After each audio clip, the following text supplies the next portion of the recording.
Julián se encontraba en la cima. El salón de mármol vibraba con los aplausos de hombres que darían su fortuna por un segundo de su atención. Su traje, una armadura de seda italiana, ocultaba el origen de su piel. Él no caminaba, conquistaba el espacio. Su mirada, fría como el acero templado, dictaba sentencias sin pronunciar palabra. De pronto, el cristal se rompió. Una camarera, de espalda encorvada y manos agrietadas por el tiempo, había tropezado. El champán caro manchó la alfombra persa. El silencio que siguió fue más pesado que el estallido. La seguridad avanzó como lobos. Julián levantó una mano. Un solo gesto y el mundo se detuvo. Se acercó a ella. La mujer no levantaba la vista. Temblaba, pero no de miedo, sino de una fatiga que nacía en el alma. Julián se arrodilló. El hombre más poderoso del país ensuciaba sus pantalones de $1000 en el suelo húmedo. «Mírame», ordenó él. Su voz era un susurro cargado de autoridad y dolor. Ella subió la vista. Sus ojos eran dos pozos de memoria. En su muñeca derecha, una cicatriz antigua, la marca de un incendio de hace 20 años. El mismo incendio en el que Julián le dijo al mundo que su madre había muerto para cobrar un seguro y borrar su pasado de miseria. «El vino sigue siendo amargo, Julián», susurró ella. Sus palabras fueron un puñal que atravesó la fachada de diamante del magnate. Julián no parpadeó. La mandíbula se le tensó tanto que pareció que iba a romperse. El aire en el gran salón desapareció. Los invitados observaban confundidos el choque entre la opulencia y el olvido. «No deberías estar aquí», dijo él. Sus manos, que firmaban contratos de millones, ahora temblaban imperceptiblemente. «Tú me enterraste viva para construir tu castillo», respondió ella, poniéndose de pie con una dignidad que ninguna joya en esa habitación podía comprar. Pero los cimientos de sangre siempre terminan por ceder. Ella le entregó el trapo sucio con el que intentaba limpiar el desastre, un pedazo de tela gris contra su traje impecable. «Límpialo tú, hijo. Esta vez yo no voy a cubrir tus manchas».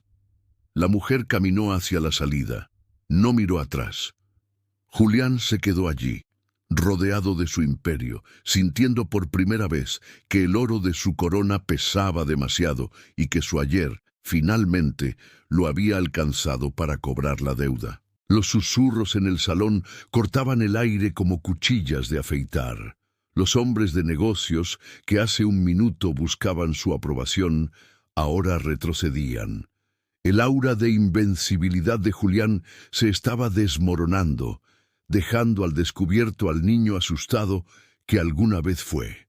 Marcus, su mayor rival, dio un paso al frente. Una sonrisa de tiburón se dibujó en su rostro. «¿Problemas domésticos, Julián?», preguntó Marcus, su voz goteando veneno. «Parece que tu linaje no es tan azul como decían tus abogados». Julián se puso de pie lentamente. No se limpió el pantalón manchado. Se enderezó, y aunque el mundo se caía a pedazos, su postura seguía siendo la de un emperador. Miró a Marcus. Fue una mirada tan cargada de odio y desprecio que el otro hombre dio un paso atrás, el sarcasmo muriendo en su garganta. «Esa mujer», dijo Julián, con una voz que vibraba desde el fondo de sus pulmones. «Tiene más dignidad en su dedo meñique que todos ustedes en sus cuentas bancarias». No esperó respuesta. Caminó hacia la salida. La seguridad, confundida, no sabía si abrirle paso o detenerlo. Él no pidió permiso, simplemente avanzó, y la multitud se abrió como el mar rojo ante una tormenta de fuego. Salió a la noche. La lluvia de la ciudad empezó a caer, mezclándose con el sudor frío de su frente. A lo lejos vio la silueta de la mujer bajo la luz mortecina de una farola. Ella esperaba el autobús, pequeña, frágil, pero con la espalda tan recta como una columna de mármol. Julián llegó a su lado. El coche blindado que lo seguía siempre se detuvo a pocos metros, con los escoltas observando desde la sombra. «Te compraré una casa, un imperio», Borraré ese uniforme de tu cuerpo, suplicó él, su voz rompiéndose por primera vez en décadas. Ella se giró.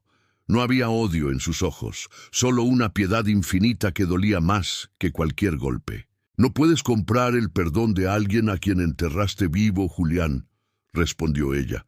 Metió la mano en su delantal y sacó una fotografía vieja y quemada en los bordes. «Viniste por el éxito, pero olvidaste que el éxito sin raíz es solo un árbol muerto que espera el viento». Le puso la foto en la mano. Era él a los 5 años, sonriendo en un campo de tierra. «Quédate con tu reino de cristal», susurró ella mientras el autobús llegaba. «Yo prefiero mis manos sucias y mi conciencia limpia». El autobús se fue. Julián se quedó solo en la acera, bajo la lluvia, sosteniendo un pedazo de papel que valía más que toda su fortuna, dándose cuenta de que, en su carrera por llegar a la cima, lo único que había logrado era quedarse completamente solo en el vacío.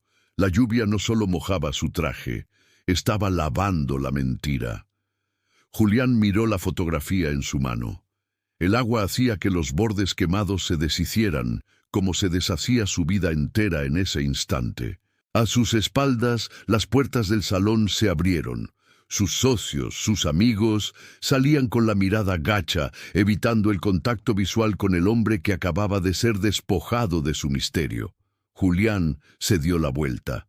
Su rostro ya no era una máscara de mármol. Sus ojos, rojos por el frío y la rabia contenida, se clavaron en Marcus, quien salía con una sonrisa de victoria, ya revisando las acciones de la empresa en su teléfono. «Se acabó, Julián», dijo Marcus sin detenerse. «Mañana, el mercado se tragará tu nombre. Un estafador que renegó de su propia sangre no merece sentarse a nuestra mesa». Julián soltó una carcajada seca. No fue un sonido de derrota, sino un rugido de libertad. Se acercó a Marcus con tal velocidad que los escoltas ni siquiera pudieron reaccionar. Lo tomó de la solapa, acercándolo a milímetros de su rostro. «Nunca fue tu mesa, Marcus», susurró Julián. Su aliento era fuego en la noche fría. «Yo construí este imperio desde el barro. Tú solo heredaste el polvo de tu padre». Le soltó con desprecio. Julián sacó su propio teléfono. Un solo mensaje a su abogado de confianza. «Protocolo Fénix, quémalo todo». En segundos, las alarmas de los dispositivos de todos los presentes empezaron a sonar. Julián acababa de liberar pruebas de corrupción que no solo lo hundirían a él, sino a cada hombre en esa sala que se había beneficiado de su ascenso. Si él caía al abismo, se llevaría al infierno a todos los que aplaudieron su mentira. «¿Qué has hecho?», gritó Marcus pálido, viendo cómo su fortuna se evaporaba en la pantalla. «Devolverle el mundo a los que, como mi madre, trabajan mientras ustedes beben sangre», respondió Julián. Se quitó la chaqueta de seda y la dejó caer en el charco. Caminó hacia la oscuridad de la calle, siguiendo el rastro del autobús que se había llevado a la única persona que alguna vez lo amó de verdad. Ya no era el rey. Ahora era algo mucho más peligroso. Un hombre que no tenía nada que perder y toda una vida que recuperar. El silencio de la barriada era distinto al del salón de mármol. Aquí, el silencio no era respeto, era supervivencia. Julián caminaba con los zapatos destrozados.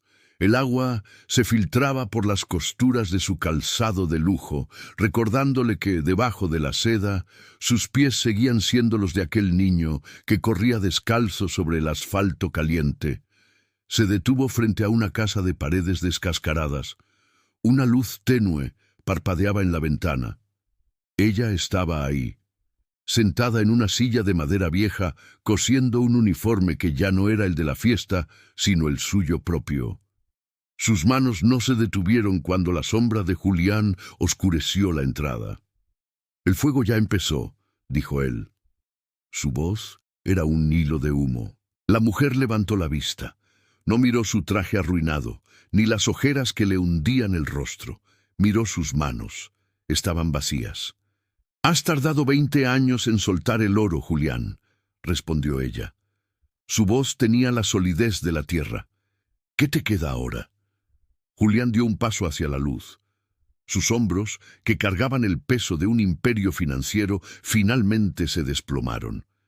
Se dejó caer a los pies de su madre, no como un magnate pidiendo clemencia, sino como un hombre buscando oxígeno.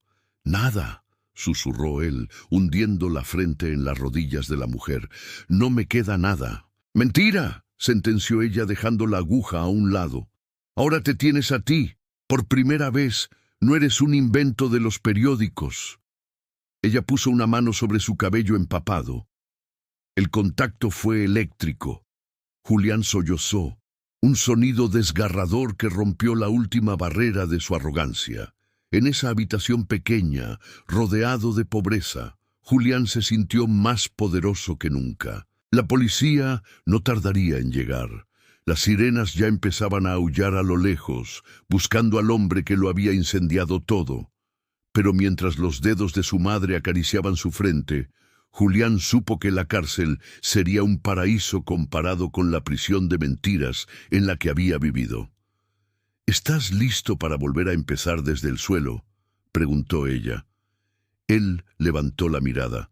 Sus ojos ya no eran acero frío, eran fuego vivo.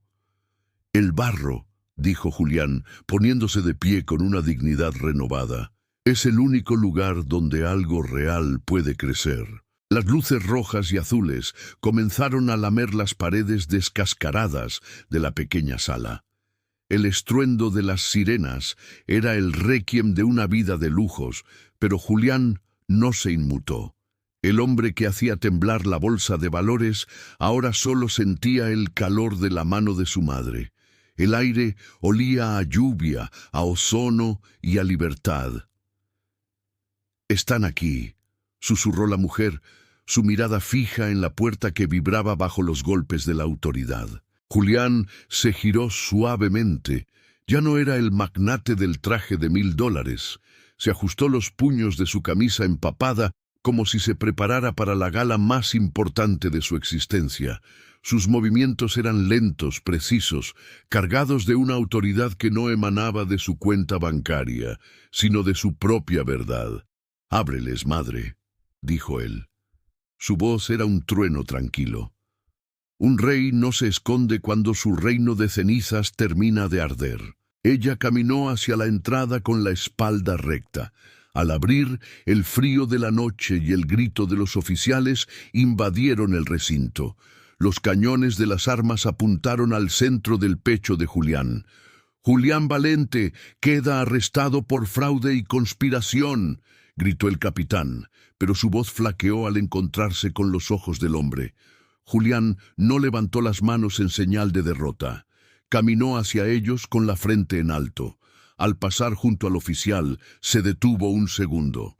La tensión era tan densa que el tiempo parecía haberse congelado. «El fraude fue vivir en su mundo, capitán», susurró Julián, mientras dejaba que las esposas de acero frío cerraran el ciclo de su antigua vida.